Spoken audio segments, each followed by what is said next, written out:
예, 반갑습니다. 여러분, 오늘도 예배하시는 모든 분들의 삶과 가정에 하나님이 주시는 놀라운 은혜와 은총이 함께 하시기를 주님의 이름으로 소망합니다. 말씀을 시작하면서 여러분들에게 질문 하나를 드리고 싶습니다. 사랑하는 여러분, 여러분은 지금 이 순간 여러분의 인생이 축복 속에 복된 인생이다, 나는 복된 인생이다 라는 그 마음을 가지고 살아가고 계십니까? 어떠십니까? 내 인생은 복된 인생입니까? 아마 이 질문 앞에 많은 분들이 예, 목사님 맞습니다, 저는 참 복받은 사람입니다 라고 고백하는 분들이 계실 겁니다. 그런데 반대로 내 인생을 아무리 돌아보아도 글쎄요 목사님, 나는 복된 것 같지 않습니다 라고 고민하는 분들도 계실지 모릅니다. 만약 여러분들이 스스로 나는 복이 있다 라고 생각하신다면 과연 그 축복의 정체는 무엇입니까? 남들이 부러워할 만한 경제력입니까? 탄탄한 사회적 지위나 자녀들의 성공 혹은 건강, 원만한 인간관계 때문에 나는 복되다라고 생각하십니까? 물론 이런 것들이 복된 것이죠. 과연 무엇이 여러분들의 인생을 복되다라고 생각하게 만들고 있으십니까? 또 반대로 나는 아직 복되지 않기 때문에 나는 좀 복을 좀 더 받아야겠다라고 생각하신다면 그 이유는 무엇 때문입니까? 무엇이 부족하기 때문에 나는 스스로 내가 불행하다, 복되지 않다 라고 느끼시고 계시나요? 우리는 흔히 눈에 보이는 조건들을 축복의 기준으로 삼곤 합니다. 그래서 많은 사람들이 많은 시간을 들여서 자신들의 외면을 치장하고 세상의 것을 쌓아놓는데 시간을 쏟아붓습니다. 여러분, 진지하게 한번 생각해 보시기 바랍니다. 여러분들이 쌓아놓았던, 그렇게 공들여 쌓아놓은 세상의 외적 조건들이 과연 여러분들에게 진정한 안식과 축복을 가져다 주었다라고 고백하실 수 있으실까요?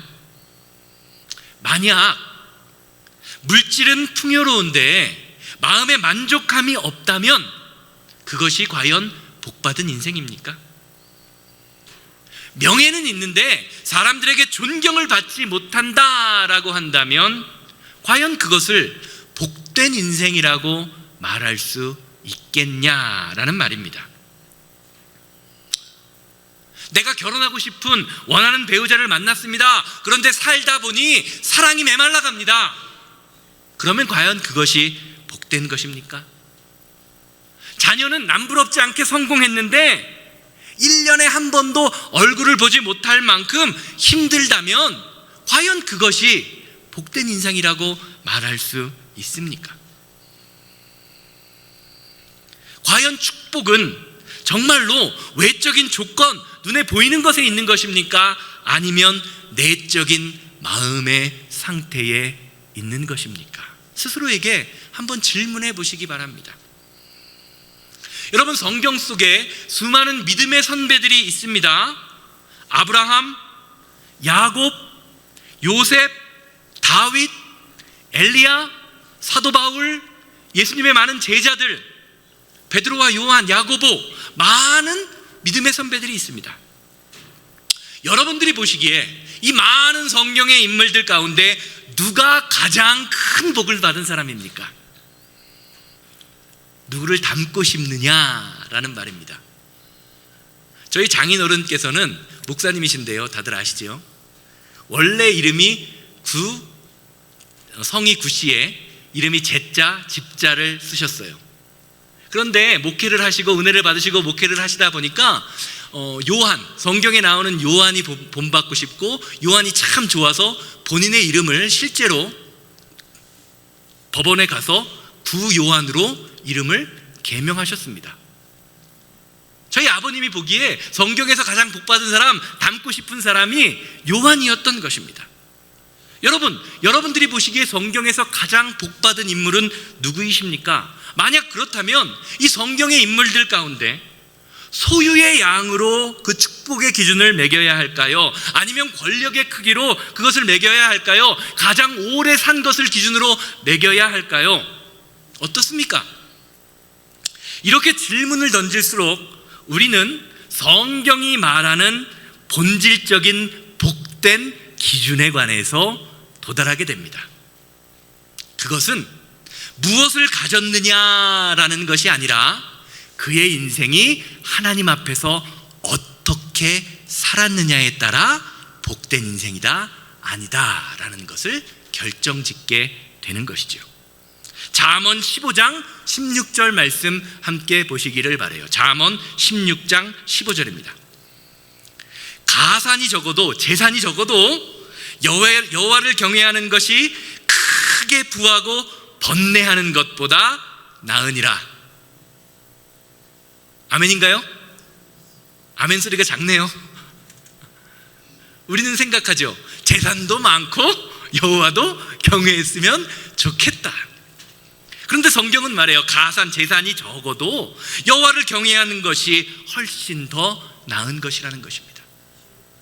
성경은요, 어떤 한 사람의 인생을 평가할 때 그의 통장에 있는 잔고나 그의 권력이나 그의 건강이나 그의 인생의 연수를 따지지 않습니다.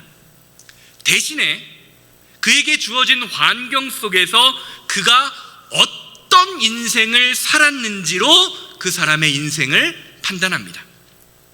그래서 예수님께서도요, 참된 생명에 관하여 다음과 같이 선포하세요. 누가복음 12장 15절입니다. 그들에게 이르시되 삼가 모든 탐심을 물리치라. 사람의 생명이 그 소유에 넉넉한데 있지 아니하니라 하시고. 아멘. 사랑하는 여러분, 우리가 이렇게 숨을 쉬고 있다고 해서 다 살아있는 인생이 아닙니다. 하나님이 주시는 참된 생명을 소유한 사람만이 진짜 살아있는 사람이다 라고 예수님은 말씀하고 계세요. 이런 관점에서 성경을 다시 펼쳐보면 믿음의 선배들의 인생을 관통하는 단 하나의 축복이 선명하게 드러납니다. 그것은 바로 하나님이 함께 하시는 인생입니다. 하나님과 동행할 때에 우리의 메마른 내면이 기쁨으로 채워지고 흔들리던 인생이 예수 그리스도의 말씀으로 견고하게 세워지게 됩니다. 믿으십니까? 오늘 우리가 살펴볼 말씀도 이것을 증거합니다. 창세기 39장 1절에서 3절 말씀입니다. 요셉이 이끌려 애굽에 내려가매 바로의 신하 친위대장 애굽 사람 보디발이 그를 그리로 데려간 이스마엘 사람의 손에서 요셉을 사니라. 여호와께서 요셉과 함께 하심으로 그가 형통한 자가 되어 그의 주인 애굽 사람의 집에 있으니 그의 주인이 여호와께 그와 함께 하심을 보며 또 여호와께서 그의 범사에 형통하게 하심을 보았더라. 여러분, 형통하다라는 것이 무엇입니까? 형통하다. 일반적으로 우리는 형통이라는 말을 생각할 때 이런 생각을 하죠. 내 인생이 고난이 없이 내 뜻대로 모든 것이 술술 잘 풀리는 상태를 형통하다, 우리말로는 잘 된다라고 표현합니다. 하지만 성경이 증거하는 잘됨은 우리가 생각하는 것과는 완전히 다른 개념입니다. 요셉은 형들과 아버지가 자신에게 절을 했다라는 꿈을 꾸었다라는 이유로 형들에게 배신당합니다.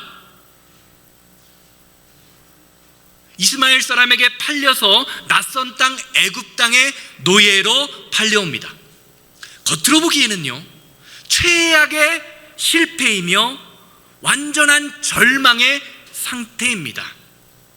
그런데 성경은 바로 그 비참한 노예의 현장에 있는 요셉을 형통한 사람이라고 이야기하고 있습니다. 그 이유가 무엇입니까? 바로 하나님이 그의 인생에 함께 하셨기 때문입니다. 그렇다면 과연 오늘 본문 말씀이 말하는, 성경이 말하는 형통은 과연 무엇입니까?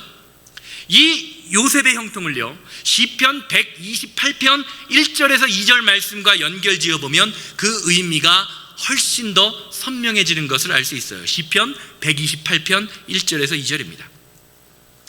여호와를 경외하며 그의 길을 걷는 자마다 복이 있도다. 내가 내 손이 수고한 대로 먹을 것이라. 내가 복되고 형통하리로다. 시편 128편 말씀을 보면요, 이 말씀에서 우리의 눈을 사로잡는 구절이 있습니다. 그것은 바로 내가 내 손이 수고한 대로 먹을 것이다 라는 말씀입니다. 하나님을 경외하는 자에게 수고한 대로 열매를 얻게 되는 축복이 임한다라는 것입니다. 그런데 여러분, 가만히 한번 생각해 보시기 바랍니다. 내가 열심히 일을 합니다. 그래서 그 수고의 대가, 수고의 열매를 받는 것이 복입니까? 아니면 당연한 겁니까? 어떻게 생각하세요? 내가 열심히 일해요. 그래서 그 결과를 얻었습니다. 그게 축복이에요? 아니면 당연한 겁니까? 어떠십니까? 애매하죠? 애매하죠? 많은 사람들이요, 내가 수고한 대로 결과를 얻는 것, 열매를 맺는 것이요, 솔직히 말해서 당연한 거라고 생각합니다. 내가 열심히 공부를 하면 성적을 잘 맞는 것이 당연해요? 아니에요? 맞습니다. 열심히 공부해서 취직하는 것이 당연합니다. 그런데 인생을 가만히 한번 살펴보세요. 우리의 현실은요, 열심히 한다고 해서 그 결실이 맺어지는 것만은 아닙니다. 반대의 결과가 나올 때도 있어요. 우리나라 그 신림동에 고시촌에 가보면 어떻습니까? 조그만 한평 남짓, 조그만 쪽방에 앉아서 공부하는 고시생들을 볼 수가 있습니다. 고시생들 가운데요, 열심으로 공부하지 않는 사람이 없습니다. 다들 자기의 나름대로 열심히 공부합니다. 모두가 잠을 줄이고 인생을 걸고 필사적으로 노력합니다. 그 수고의 양으로만 따진다면 그들 모두가 어떻게 해야 되죠? 합격이라는 기쁨을 얻어야 됩니다. 그런데 결과는 어떻습니까? 누군가는 합격의 기쁨을 누리지만 누군가는 똑같이, 아니, 합격한 사람보다 더 열심히 공부했음에도 불구하고 빈손으로 인생을 마칠 수밖에 없는 것이 우리가 사는 세상의 냉정한 현실입니다. 내가 수고한다고 해서 반드시 그 열매가 내 손으로 들어온다는 보장은 없습니다. 그런데 우리는요, 그것을 당연하다라고 생각하는 거죠. 그래서 성경은요, 수고한 대로 거두는 것이 당연한 공식이 아니라 하나님의 도우심이 있을 때만 가능한 은혜임을 알라고 이야기하고 있습니다. 우리는 요셉의 인생을 보면서요, 하나님이 함께 하셨다라는 대목에만 집중한 나머지 요셉이 노예의 현장에서 어떻게 살았는지에 관하여 관가할 때가 많이 있습니다. 요셉이 하나님이 함께 했으니까 모든 하는 일이 다 술술 풀렸겠지, 이렇게 생각해요. 하지만 여러분 기억하십시오. 성경이 말하는 요셉의 형통은요, 결코 요셉이 아무것도 하지 않는데 그저 그냥 하늘에서 감이 떨어지는 것처럼 뚝 떨어진 요행의 결과가 아니라는 것입니다. 오히려 요셉이 오늘 본문 말씀에서 형통했다라는 말 속에는요, 그가 노예라는 비참한 현실 속에서도 누구보다, 다른 어떤 노예들보다 더 치열하고 성실하게 노예 생활을 했음을 의미하는 것입니다. 그 열매를 보았다는 것이죠. 요셉은요, 자신을 팔아넘긴 형들에 대한 분노나 노예로 전락해버린 자신의 팔자에 대한 한탄을 하지 않았습니다. 그렇게 시간을 낭비하지 않습니다. 대신에 자신에게 맡겨진 작은 일 하나하나에 온 힘과 마음을 다하여 그의 주인을 섬깁니다. 생각해 보세요. 주인이 보기에 요셉이 게으르고 불성실했다면 과연 그에게 하나님이 함께 하신다는 증거가 나타날 수 있겠습니까? 아니죠. 요셉의 성실함은요, 하나님이 일하시는 통로를 만들어준 것입니다. 그는 노예였지만 주인보다 더 주인의 마음을 헤아리며 일했고 그 누구보다도 땀 흘리며 수고했습니다. 이런 점에서 요셉의 형통은 최선을 다하는 요셉의 성실함과 그 수고를 헛되게 하지 않으시는 하나님의 은혜가 함께함으로 만들어진 결과입니다. 이것이 성경이 말하는 믿음의 사람의 형통함의 비밀입니다. 이것을 사도 바울은요, 고린도전서 15장 10절을 통하여 다음과 같이 증거합니다. 고린도전서 15장 10절입니다. 그러나 나의 나된 것은 하나님의 은혜로 된 것이니 내게 주신 그의 은혜가 헛되지 아니하여 내가 모든 사도보다 더 많이 수고하였으나 내가 한 것이 아니요 오직 나와 함께 하신 하나님의 은혜로다. 내가 은혜 받았기 때문에 아무것도 하지 않은 것이 아니라 어떻다는 거예요? 은혜 받았기 때문에 다른 사람들보다 훨씬 더 치열하게, 훨씬 더 열심히 세상을 살고 전도했다는 겁니다.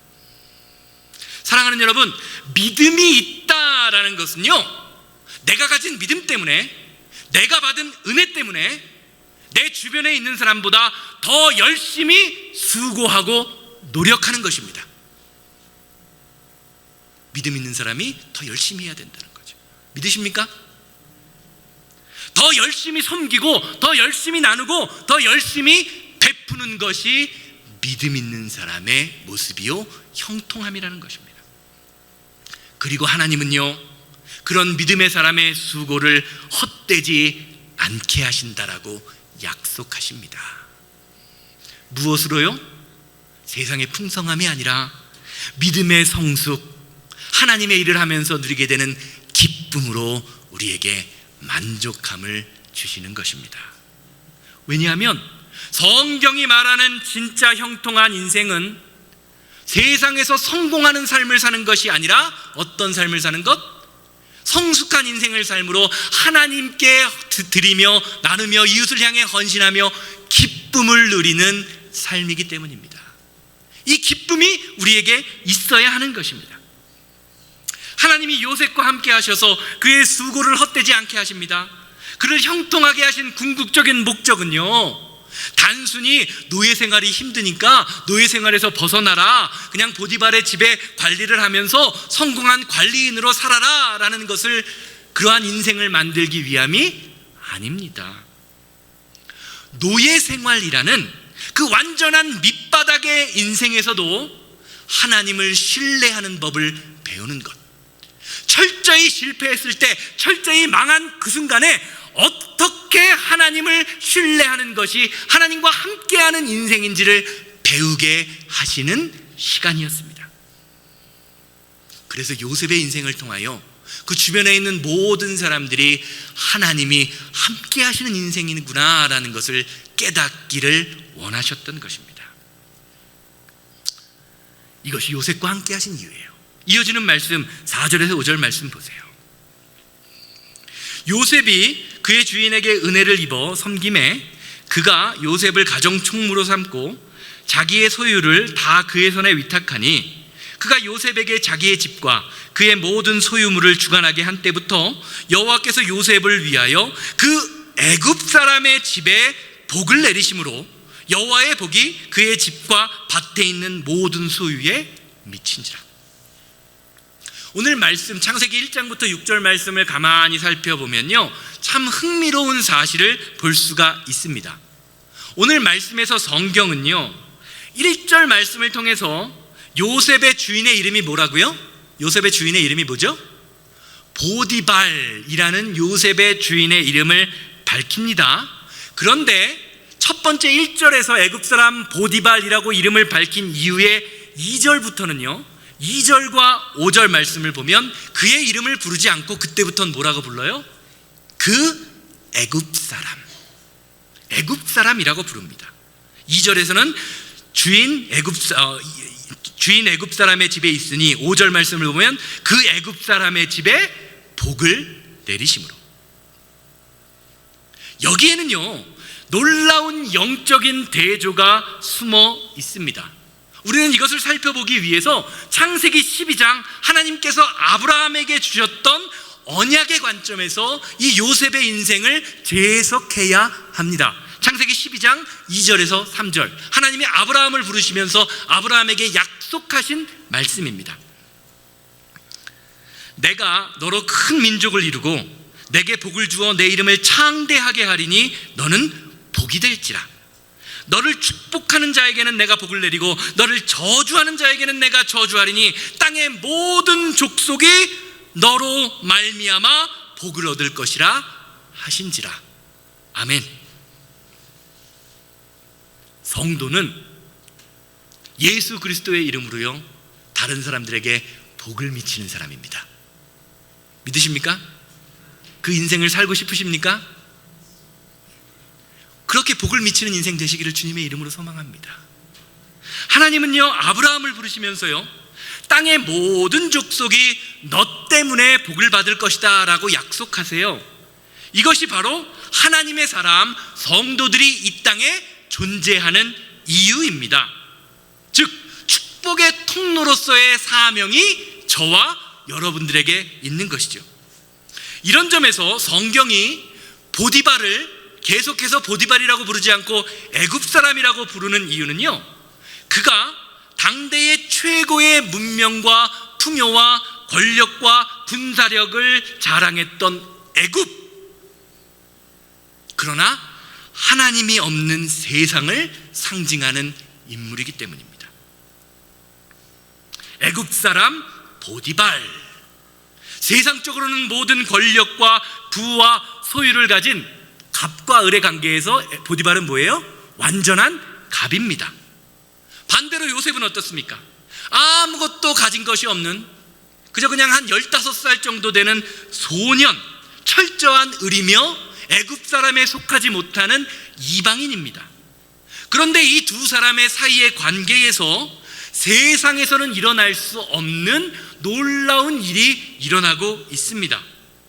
세상의 중심인 모든 것을 다 가진 애굽 사람의 집에 복이 되는 근거가 어디서 나와요? 그 사람의 힘과 그 사람의 능력 때문이 아니라 이름도 알 수 없는 히브리 종, 이스라엘 사람 요셉 때문이라고 성경은 완전하게 못을 박습니다. 애굽 사람 때문이 아니라 요셉 때문에 이 사람의 집이 복을 받는다. 여호와께서 요셉을 위하여 그 애굽 사람의 집에 복을 내리심으로. 하나님께서 창세기 12장에서 주신 약속의 말씀이 요셉을 통하여 이루어지고 있습니다. 결국 성경이 보디발을 애굽 사람이라고 부르는 이유는 세상의 화려함은, 세상의 명예와 권력은 스스로 복을 줄 수 없다라는 것을 알려주고 있는 것입니다. 진짜 복은 무엇이다? 하나님과 동행하는 사람, 하나님과 함께하는 자를 통하여 세상에 흘러가게 된다고 말하고 있는 것이죠. 이러한 영적 흐름을 잘 보여주는 단어가 6절 마지막에 등장합니다. 창세기 39장 6절입니다. 주인이 그의 소유를 다 요셉의 손에 위탁하고 자기가 먹는 음식 외에는 간섭하지 아니하였더라. 그러면서 이렇게 얘기하죠. 요셉은 용모가 빼어나고 아름다웠더라. 어땠더라? 요셉은 용모가 빼어나고 아름다웠더라. 사랑하는 여러분, 성도는 용모가 빼어나고 아름다운 사람입니다. 맞죠? 옆 사람 한번 보세요. 옆 사람 한번 보세요. 우리 새생명교회 성도가 되려면요, 용모가, 얼굴이 빼어나고 아름다워야 됩니다. 그쵸? 왜 아멘 소리가 작네요? 아직 마음에 안 드시나요? 용모가? 어떠세요? 사랑하는 여러분, 용모가 빼어나고 아름답다라는 말은요, 단순히 예쁘고 잘생겼다라는 의미가 아닙니다. 믿음의 사람으로서 가져야 할 분위기와 품격이 있다라는 의미예요. 믿음의 품격이 우리의 모습을 통해서 드러나게 된다는 겁니다. 이것을 잘 보여주는 말씀이요, 창세기 12장과 사무엘상 16장에 나옵니다. 창세기 12장 11절과 14절 말씀 보세요. 그가 애굽에 가까이 이르렀을 때에 그의 아내 사레에게 말하되 내가 알기로 그대는 아리따운 여인이라.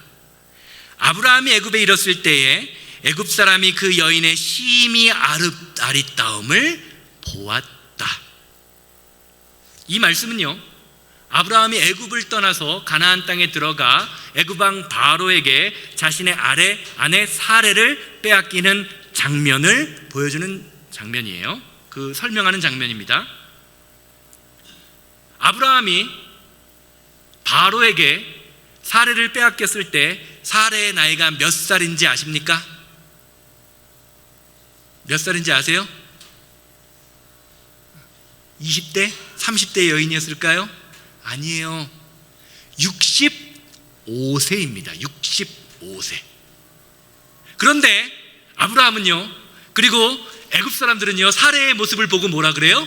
심히 아름답다. 심히 아름답다. 30년 전에, 40년 전에 심히 아름답다도 아니고요, 65세의 할머니를 보고 아름답다라고 이야기하고 있어요. 사무엘상 16장 12절 말씀 보세요.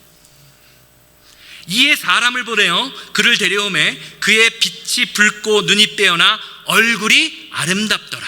여호와께서 이르시되 이가 그니 일어나 기름을 부으라 하신지라.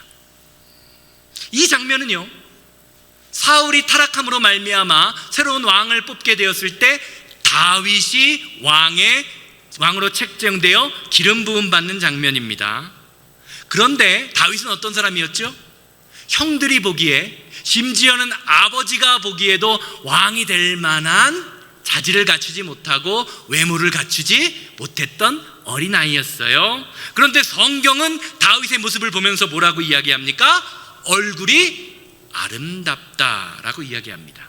이 아름답다라는 이 세 개의 단어, 지금 제가 보여주는 이 세 개의 단어가요, 똑같은 단어를 사용하는데요, 이 성경에서 아름답다라고 번역된 단어의 히브리어는요, 단순히 외모가 아름답다라는 뜻이 아니라 보기 좋다, 기쁘게 하다, 조화로움이 있다, 다른 사람에게 기쁨을 준다라는 의미를 가지고 있습니다.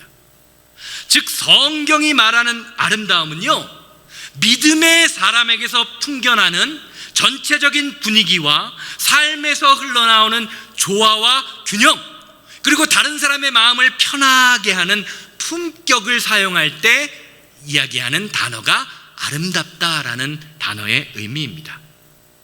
믿음의 사람들, 요셉에게, 사레에게, 다윗에게 이런 믿음의 품격이 있었다라는 거죠. 사랑하는 여러분, 성도는 믿음의 품격을 지닌 사람입니다. 믿음의 품격이 있어야 돼요. 믿는 사람으로서의 모습이 나타나야 됩니다. 이 품격은요, 우리의 외모에서 혹은 우리가 가지고 다니는 명품 가방에서 드러나는 것이 아닙니다.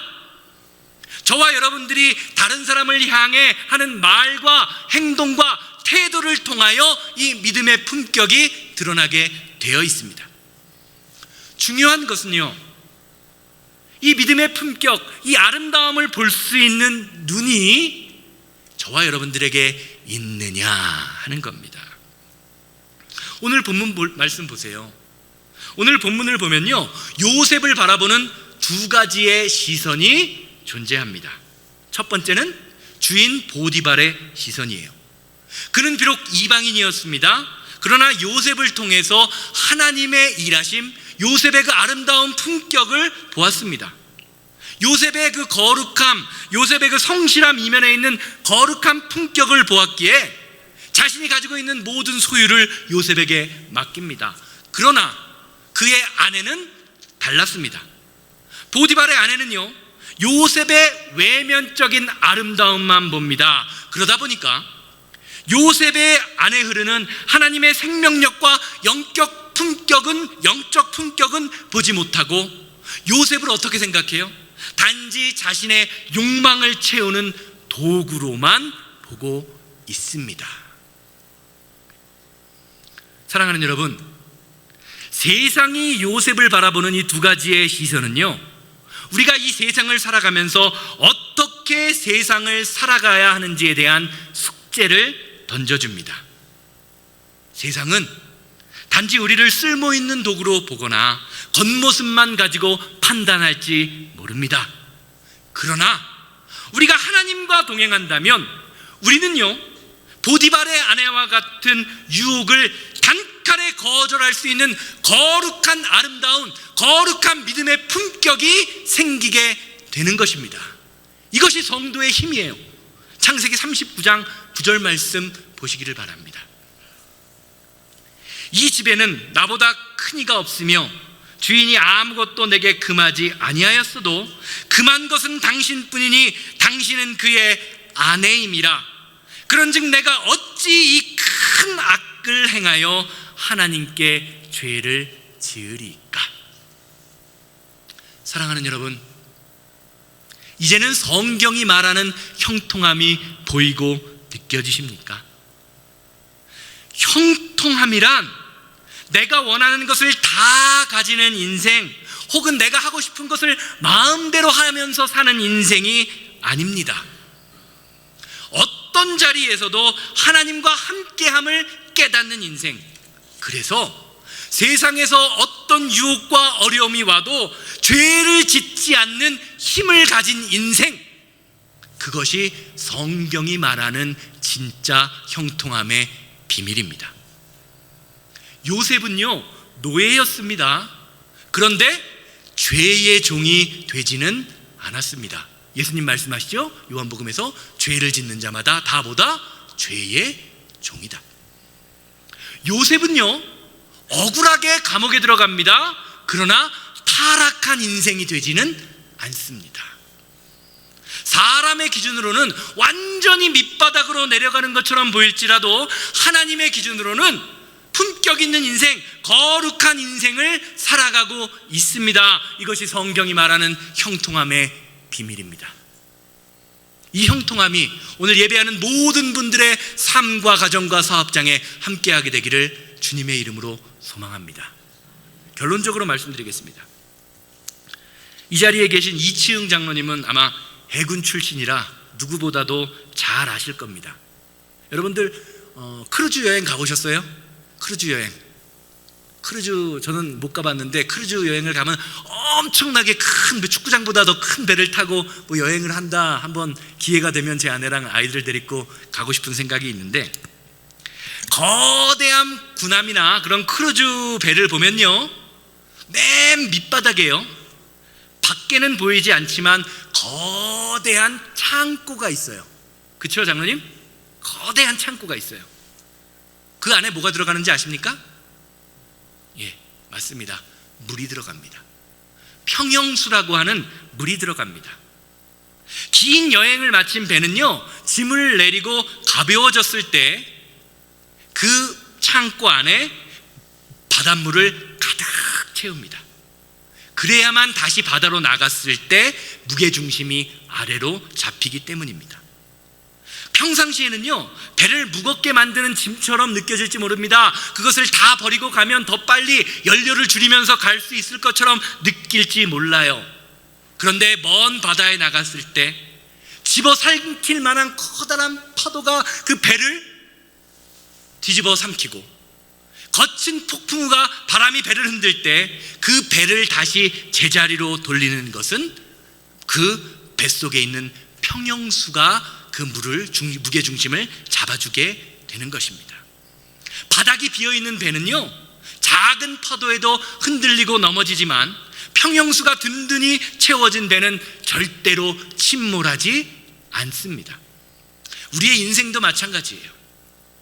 세상의 거친 파도가 우리의 삶을 사정없이 흔들어댈 때, 세상의 유혹이 우리를 흔들어댈 때 우리를 다시 일으킬 수 있는 힘은요, 외적인 성공이나 물질이나 화려한 조건에서 오는 것이 아닙니다. 여러분, 우리를 다시 일으켜 세우는 힘은요, 우리의 내면 깊은 곳, 인생의 밑바닥에 무엇이 채워져 있는가에 달려 있습니다. 무엇이 채워져 있어야 돼요? 성령 하나님이 우리의 인생을 채워주셔야 됩니다.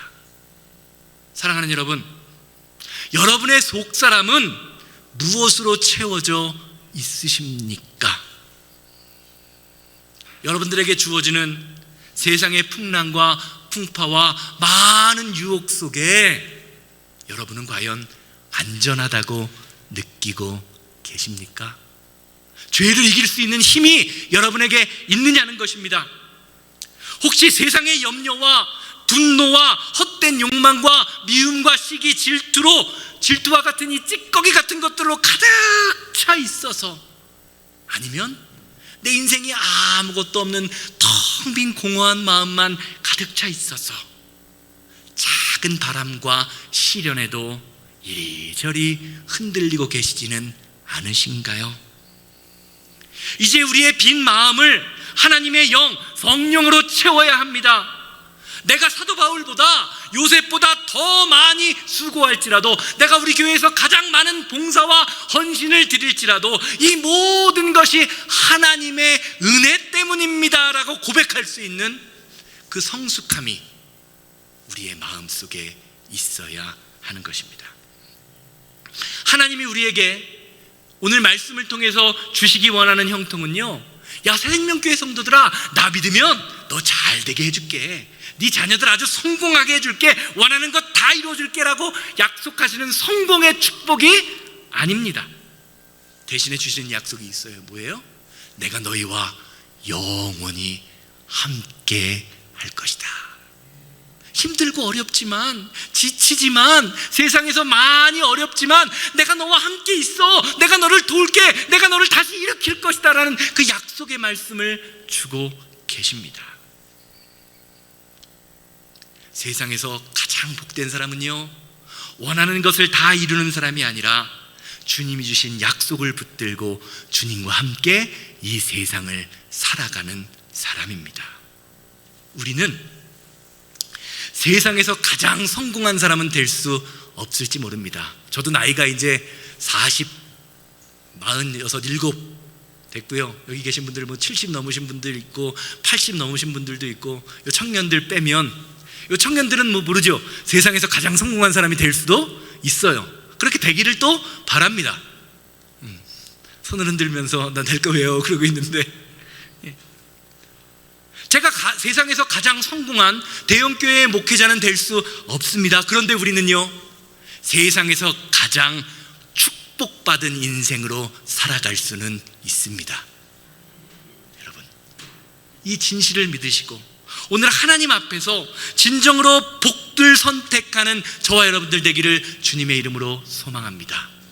지금 이 시간 저와 여러분들의 인생에, 그리고 우리 교회에 하나님이 함께 하십니다. 그렇기에 우리는요, 세상에서 가장 복된 인생을 살아가는 사람입니다. 다 같이 자리에서 일어나셔서 내가 주인 삼은 모든 것 내려놓고, 주님, 나는 주님만을 바라보며 세상에서 가장 복된 인생을 살겠습니다. 주님, 내가 세상에서 생각했던 성공은 이루지 못할지 몰라도 주님, 나는 복된 인생을 살고 싶습니다. 주님의 복이, 주님이 함께함으로 나에게 임하게 하여 주시옵소서. 다 같이 찬송하고 기도로 예배를 마칩니다.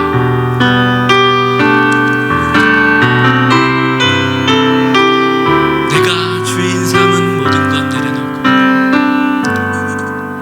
내가 주인 삼은 모든 것 내려놓고, 내 주 대신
주님,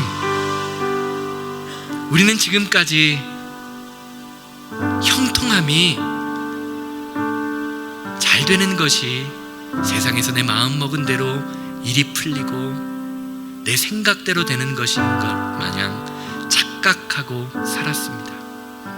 그러나 오늘 말씀을 통해서 하나님이 우리에게 열매 맺게 하시는 것도 축복이요, 하나님이 함께 하시는 인생이 가장 복된 인생이었다라는 것을 다시 한번 마음속에 새기게 하시니 감사를 드립니다.